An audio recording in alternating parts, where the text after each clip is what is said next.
안녕하세요. 조직 구성원들의 건강한 협업을 지원하고 계신 상담자, 그리고 검사자 여러분. 현장에서 다양한 조직 이슈와 관계 역동을 마주하고 계시죠? 서로 다른 사람들이 한 팀이 되어 함께 일하는 조직에서는 업무 방식, 성향, 가치관의 차이로 인해 갈등이 자연스럽게 발생할 수 있습니다. 따라서 갈등이 생기지 않도록 막는 것보다 갈등의 원인을 정확히 이해하고 효과적으로 관리하고 개입하는 것이 더욱 중요할 것입니다.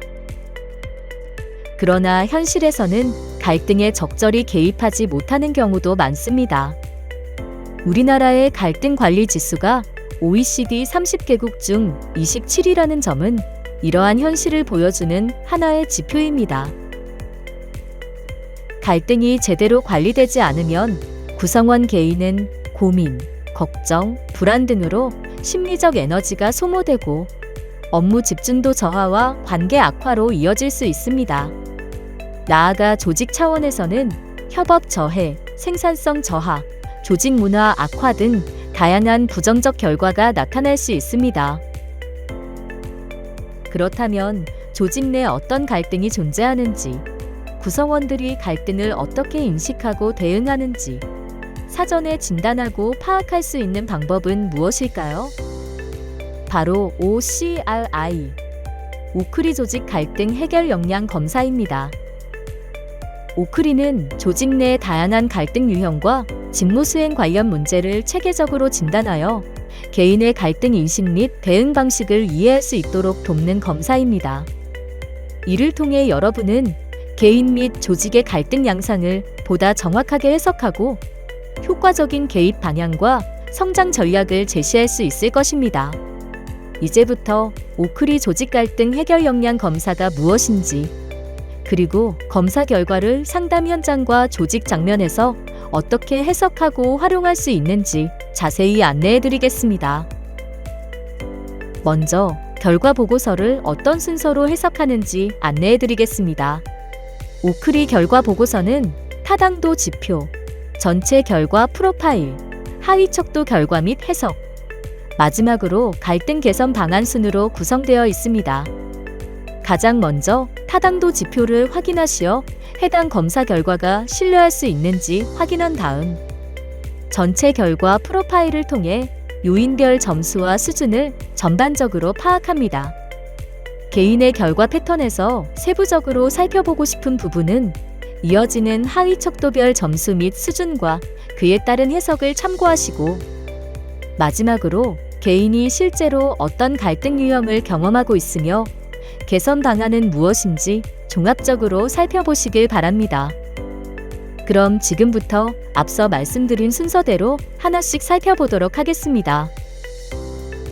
검사 결과가 신뢰할 수 있는지를 확인하기 위해 타당도 지표를 우선적으로 살펴봐야 합니다. 타당도 지표는 다음 4가지 척도들로 구성되어 있습니다. 무응답은 검사 대상자가 응답하지 않은 문항의 수를 의미합니다. 무응답이 11개 이상인 경우 결과 해석이 제한되며 재실시가 필요합니다. 불성실 응답은 검사 대상자가 특정 문항을 제대로 읽지 않아 부정확한 응답을 한 문항 수를 의미합니다. 하나라도 오답인 경우 응답의 성실성에 대해 의심할 필요가 있습니다. 최대 롱스트링 지수는 응답자가 문항 내용과 상관없이 똑같은 응답을 한 문항 수를 의미합니다. 본 검사에서 최대 롱스트링 지수가 10일 이상인 경우 1점으로 표시되며 이 경우 해석에 주의가 필요합니다. 사회적 바람직성 편향은 사회적으로 바람직하게 보이고자 하는 정도를 측정합니다. 3.7점을 넘는 경우 사회적 바람직성이 어느 정도 반영된 것이며 4.7점을 넘는 경우 결과 해석에 주의가 필요합니다. 검사 결과의 신뢰성이 확인되었다면 전반적인 결과에 대한 프로파일을 해석할 수 있습니다. 전체 결과 프로파일에는 각 척도별 수준, 키점수 및 백분위가 제공되며 의미하는 바와 활용 방법이 상이하므로 결과값에 대한 이해가 필요합니다. 키 점수는 평균이 50, 표준 편차가 10인 표준 점수로 50점을 기준으로 위의 점수는 평균점보다 높고 아래의 점수는 평균점보다 낮다는 것을 의미합니다. 따라서 T점수를 통해 응답자들이 평균 이상 또는 이하의 점수를 받았는지 판단할 수 있습니다. 백분위 점수는 개인이 표준화된 집단에서 차지하는 상대적 위치를 확인할 수 있는 점수입니다. 예를 들어 백분위 80%라면 표준화된 집단 100명 중 79명보다 높은 점수, 즉 상위 20%에 해당하는 것을 의미합니다. 마지막으로 척도 수준별 해석을 보도록 하겠습니다. 본 검사는 척도별 결과를 백분위 기준으로 높음, 중간, 낮음으로 구분하여 결과를 보다 쉽게 이해할 수 있도록 수준을 제시하고 있습니다. 상위 및 하위 척도의 백분위가 30% 미만인 경우 낮음 수준, 30% 이상 70% 이하인 경우 중간 수준, 70% 초과인 경우 높음 수준으로 해석할 수 있습니다. 예를 들어 A의 검사 결과에서 과업 갈등의 백분위가 80%라면 해당 척도는 높음 수준으로 판단할 수 있습니다. 여기서 주의해야 할 점은 그래프들의 색깔을 잘 봐주세요. 같은 높음이라 하여도 측정 요인에 따라 의미가 다르게 해석될 수 있습니다.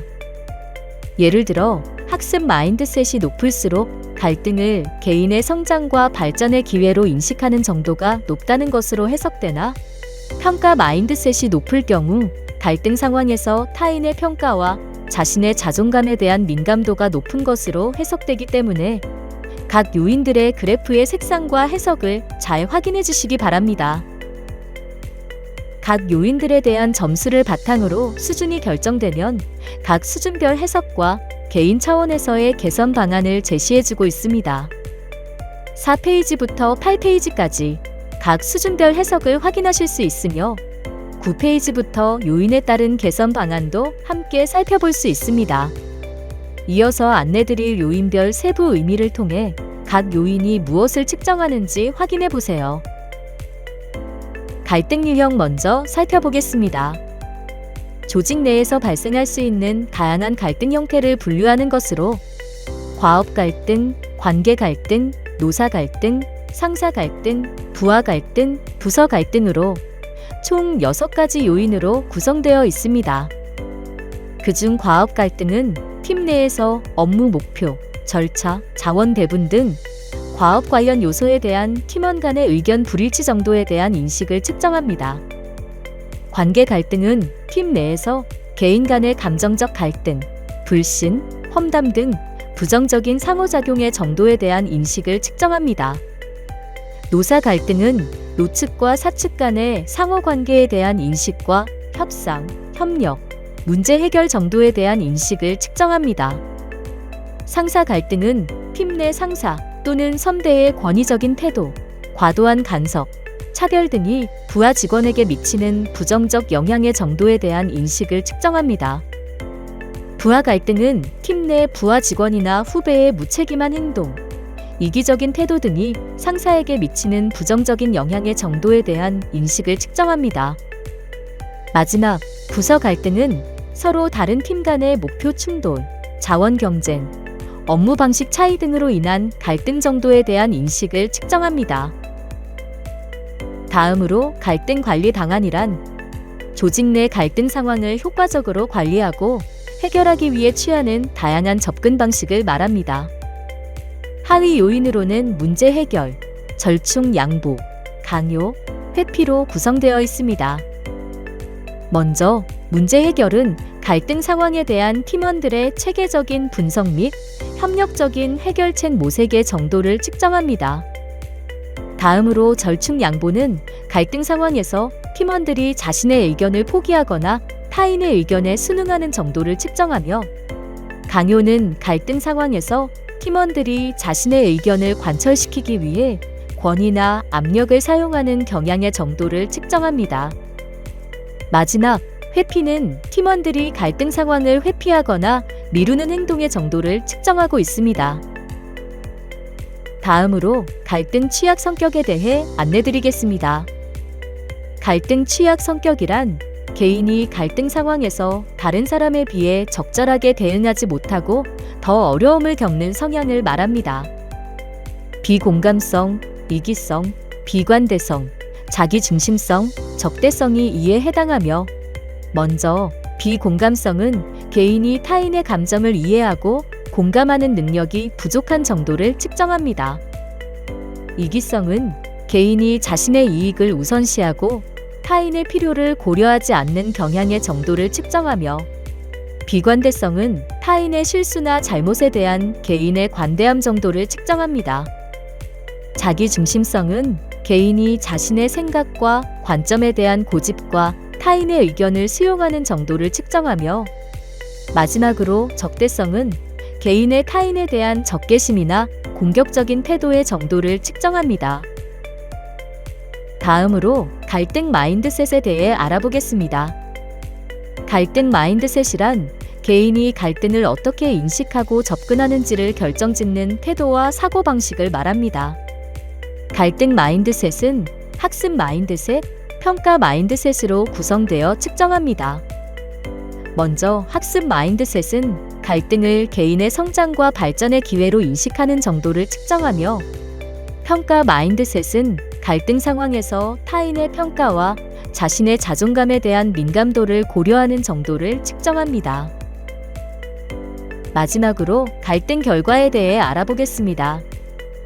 갈등 결과의 직무 태도란 개인이 자신의 직무와 소속 조직에 대해 가지는 감정 및 신념을 말합니다. 직무 만족, 조직 몰입, 이직 의도 세 가지로 구성되어 있으며, 먼저 직무 만족은 개인이 직무 경험을 통해 느끼는 만족도로 보람과 성취감을 느끼는 정도를 측정합니다. 조직 몰입은 개인이 조직에 대해 느끼는 정서적 애착과 충성도를 측정하며, 이직 의도는 개인이 현재 직장을 그만두고 다른 직장으로 옮기려 생각하는 정도를 측정합니다. 다음으로 갈등 결과의 직무 수행이란 본인이 맡은 업무를 효과적으로 처리하는 능력과 팀과 조직의 성공에 기여하는 정도를 말하며, 속하는 요인으로는 직무 수행, 지식 공유 행동, 시민 행동이 있습니다. 직무 수행으로는 본인이 인식한 스스로의 업무 역량과 성과에 대한 인식을 측정합니다. 지식 공유 행동은 자신의 지식과 경험을 다른 동료들과 적극적으로 공유하는 정도를 측정하며, 시민 행동은 개인이 자신의 직무에 대한 역할과 책임 이외에 추가적으로 조직이나 부서 발전에 도움이 되는 일에 자발적으로 기여하는 행동의 정도를 측정합니다. 개선 방안은 갈등과 연관된 각 요인별 수준이 높음 혹은 낮음에 해당하여 개선이 필요한 경우 해당 요인의 V가 표시됩니다. V가 표시된 요인에 대해서는 각 개개인이 취할 수 있는 갈등 개선 방안을 참고하시기 바랍니다. 지금까지 오크리 검사에 대해서 알아보았습니다. 동영상 시청 후에도 인사이트 홈페이지를 통해 검사에 대한 정보를 다시 확인하실 수 있습니다. 오크리 검사가 개인 및 조직의 갈등 양상을 보다 정확하게 해석하고 효과적인 개입 방향과 성장 전략을 제시하는 데 도움이 되길 바랍니다. 이상으로 오크리 검사에 대한 해석 동영상을 마치겠습니다. 끝까지 시청해 주셔서 감사합니다.